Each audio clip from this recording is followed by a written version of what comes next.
8:02 de la mañana, muy bienvenidas, muy bienvenidos, aunque en realidad quien se está sumando soy yo, quienes están desde antes son ustedes. A esta hora, en la continuación del noticiario de Radio Universidad de Chile, hoy no vamos a tener comentario porque vamos a privilegiar la conversación. Está en curso una acusación constitucional contra el ministro de Educación, Raúl Figueroa, pero esto también nos da la oportunidad, porque para eso son, entre otras cosas, las acusaciones constitucionales, para discutir temas de fondo. Queremos saludar a esta hora de la mañana a la diputada de Comunes por la región de Valparaíso, Camila Rojas. ¿Cómo está, diputada? Muy buenos días, gracias por poder conversar esta mañana de día viernes.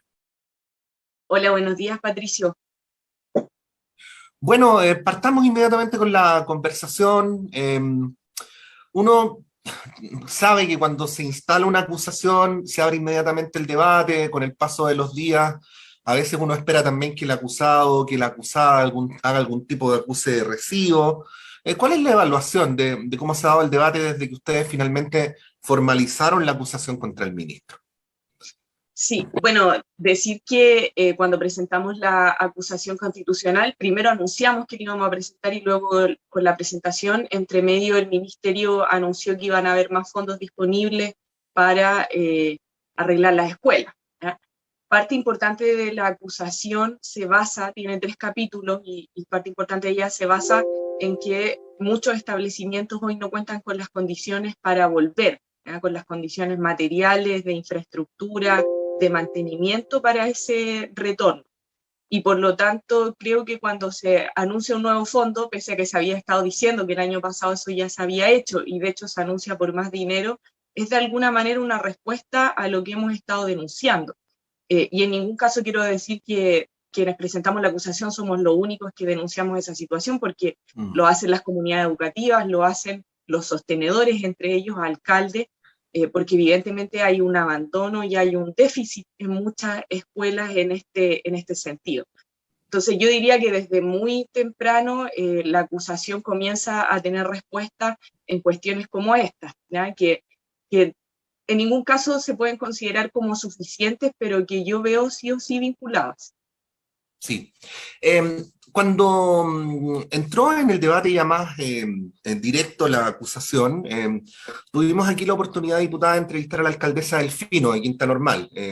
Yo trataba a través de la entrevista también de proponerle a quienes nos estaban escuchando que se figuraran que estábamos hablando de una comuna donde había colegios que estaban a menos de 5 kilómetros del Ministerio de Educación. Ahí la alcaldesa y luego me envió fotos, me mostró hoyos en las paredes, hoyos en los techos por donde entraban los ratones, y uno decía, evidentemente este colegio no está en condiciones de volver. Y yo me preguntaba con preocupación, ¿cómo serán aquellos colegios que están en comunas que tienen menos visibilidad pública o que están más en la periferia del poder, quiero decir? Ahí la alcaldesa Delfino decía que no sentía retroalimentación del ministro, que no contestaba, que en general no había una disposición a ver. Quería pedirle su análisis al respecto, porque, bueno, las precariedades de los colegios están largamente expuestas en la opinión pública, y eso debería meritar, teóricamente, una respuesta de la máxima autoridad del área. Sí, mira, ahí decir que efectivamente la crisis de la educación pública especialmente y del sistema educacional más en general no es nueva, no es atribuible al ministro Raúl Figueroa, eso es evidente. Sin embargo, lo que yo creo es que esa crisis ha agudizado en este periodo, y si bien tuvimos un año, ya llevamos un año y medio de pandemia, y por lo tanto durante ese periodo pudo existir una preocupación, por ejemplo, por las condiciones de los establecimientos, esa preocupación no ha existido. Cuando se dice, no, si tuvimos un fondo de 13.000 millones, antes se aumentó, y tú miras a cuántos establecimientos finalmente eso llega, es a un porcentaje muy menor, ¿no? Un 5% menos de los establecimientos en este primer fondo que se hace lograron conseguirlo. Y el ministro dice, no, lo que pasa es que los sostenedores no postulan, pero ahí se esconde algo que es muy negativo, que tiene que ver con que si todos postularan, no habría plata para todos, porque no estamos hablando de un fondo de mucho dinero, ¿ah? Además, y esto también está expuesto en la acusación constitucional, son fondos que son de educación. Entonces no son fondos nuevos, sino que son redistribución de los fondos ya existentes. Y ahí Bueno, nosotros también... adicionalmente, disculpe que la interrumpa, diputada, la alcaldesa Delfino decía que además para postular había que saber postular. O sea, tenía que haber funcionarios especializados en el tema y que se generaba el círculo vicioso de que como no había plata, tampoco se podían contratar personas para que postularan a los fondos para recibir plata. Sí, ahí hay otra situación de dificultad, y en la acusación constitucional citábamos que dentro de los países de la OCDE, Chile es de los que no invirtió más dinero en educación. Pese a que enfrentamos una situación crítica, lo único que se hace es redistribuir y por lo tanto reusar los mismos recursos que ya estaban destinados. Y ahí, en esa reutilización de los fondos, evidentemente nosotros decimos aquí también hay infracciones a la ley, principalmente por el uso de la SEP, por no haber legislado para flexibilizar la SEP, pero además en esta presentación de la acusación constitucional expusimos que a la mitad de los establecimientos le había llegado menos dinero. Y eso lo hemos ido desagregando también durante este proceso. Esta semana, de hecho, expuso Fidel Bennett, economista, con los datos ya más desagregados. ¿Por qué? Porque cuando tú dices a la mitad de los establecimientos le llegó menos plata y a la otra mitad le llegó más, dice, bueno, ahí está, la plata se redistribuyó. Mm. Pero aquí no podemos hablar de los promedios, aquí tenemos que hablar de qué pasó en los establecimientos, porque si tú le diste menos plata a un establecimiento, eso tuvo impacto. Ayer revisamos, yo todavía no la termino de revisar, pero revisé parte de la contestación que envía el ministerio, y sobre ese punto específico, el de subvenciones, el ministro se señala en la contestación, su abogado señala que la subvención, y esto es textual, comillas, abro comillas, la subvención sigue a los niños, cierro comillas. Y lo que hemos detectado es que eso no es tal, porque eso significa que cuando un establecimiento tiene matrícula le llega menos subvención, pero nosotros nos hemos dado cuenta de que hay 1.591 establecimientos que mantuvieron o subieron su matrícula y recibieron menos subvención general. ¿Y hay alguna explicación para eso? No hay explicación, bueno, no la encontramos en la contestación y tampoco la hemos encontrado hasta ahora de manera pública por parte del ministerio. De hecho, en la contestación misma dice el 75% se explica de las bajas en subvención por la baja de matrícula, pero dejan un 25% que es 1 de cada 4 colegios sin explicación, ¿ya? Entonces, hay un problema de desregulación y de financiamiento, que de hecho es el tópico central del que se trata el primer capítulo de la acusación, porque efectivamente están estas situaciones anómalas, y como quería llegar al punto que cuando tienes esas situaciones en donde está llegando menos plata por pie, que está asociada a la reducción de diagnósticos, porque son presenciales y como hemos estado en este contexto, nos han realizado de la manera que está establecido, pero el Ministerio tampoco tomó medidas para mejorar esa situación, porque los niños y niñas con necesidades especiales siguen existiendo. No es que en pandemia sus necesidades ya han desaparecido. Dos, la subvención general, que es lo que te contaba ahora, establecimientos que aún subiendo su matrícula reducen la subvención general, y ahí hemos hecho el llamado a los sostenedores a revisar sus cuentas, porque acá hay sostenedores de la educación pública y de la educación particular subvencionada. Y tres, el uso y también cuántos recursos SEP han llegado a las escuelas, porque eso tempranamente se denunció por parte de directores y de trabajadores de la educación, que se habían reducido los estudiantes prioritarios y que a ninguno de ellos les hacía sentido en la medida en que si estamos en una pandemia, las necesidades de carácter económico aumentan, no disminuyen, ¿ya? Y eso tiene impacto también en las escuelas. Y todo esto que uno puede decir, bueno, aquí estamos solo hablando de plata, tiene efectos directos en los establecimientos. Por ejemplo, el bajar los prioritarios significa que profesores y profesoras bajan también su cantidad de horas no lectivas, ¿ya? Si los Las prioritarios bajan en la bajan, planilla, pero le apuesto que no las bajan en la vida real. claro, entonces ese es un problema, ¿ya? Y tiene un impacto en los establecimientos. ¿Y qué decir de la infraestructura? Pues ahí basta mirar las situaciones que develan sostenedores, ¿ya? Que muchas veces, y esto ha sido súper discutido en la comisión revisora, también tienen una responsabilidad, si el sostenedor no puede simplemente acusar una situación. Pero aquí nosotros decimos, más allá de las responsabilidades que se alojan en la comunidad educativa, también hay responsabilidades del ministerio y no se pueden obviar. Diputada, usted ha dicho, bueno, decir nomás que mientras estamos conversando por por las redes y por interno nos llegan una cantidad de denuncias de colegios que no tienen techo, que no tienen baño, con deudas previsionales a los profesores, incluso de comunas acomodadas, Providencia, en fin. Eh, Usted decía hace poco, hace pocas horas incluso, que en la primera semana de audiencias había un consenso, independientemente de el rol o de la sensibilidad de quienes habían participado, de que era importante volver, que no había discrepancias al respecto. Acto seguido usted decía, las discrepancias radican en las condiciones para volver. Y el ministro ha sido el más duro en esto, ¿no? Desde hace mucho tiempo. Incluso yo creo que no incurro en una exageración si digo que de alguna manera él ha contribuido a radicalizar la discusión en los temas educativos.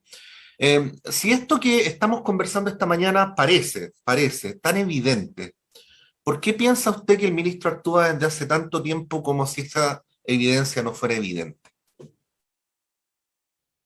Mira, de hecho, Patricio, recuerdo perfectamente el año pasado haber tenido al menos 2 conversaciones contigo, Sí. particularmente en Radio Chile, sobre el retorno y decir que las clases presenciales son importantes, que no es una cuestión en discusión, que evidentemente los niños, niñas, adolescentes no van a los establecimientos solamente a estudiar, también hay procesos de socialización muy relevantes. Entonces, yo creo que desde el comienzo eso se ha señalado por parte también del colegio de profes, no ha habido una discrepancia real en ese sentido, pero sí se ha caricaturizado.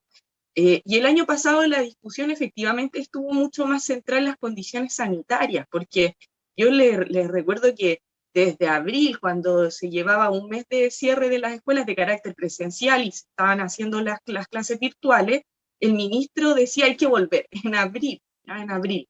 Y además después hubo un momento en que se llamó a vacaciones, que fue súper cuestionado también dentro de las comunidades educativas. O sea, constantemente se ha estado alterando el trabajo, digamos, de las comunidades educativas en términos de presión, de meter agobio. Y eso evidentemente es muy cuestionable. Hoy nosotros decimos, de nuevo, no está puesto en discusión la importancia de la presencialidad. Pero si durante un año y medio el ministro hubiese dicho menos, hay que volver y hubiese dedicado más tiempo a la preparación de los establecimientos, evidentemente eso hubiese sido más útil, ¿ya? Más útil, porque el ministro no solo tiene el deber de decir hay que volver y nada más, o decir hay que volver y dar un fondo que él sabe que no va a alcanzar para todos los establecimientos, aunque todos postularan, ¿ya? Entonces yo ahí tengo una diferencia y comparto con el ministro y comparto contigo, Patricio, que quien ha radicalizado la discusión y quien ha hecho muchas caricaturas es el ministro, ¿ah? Es el ministro.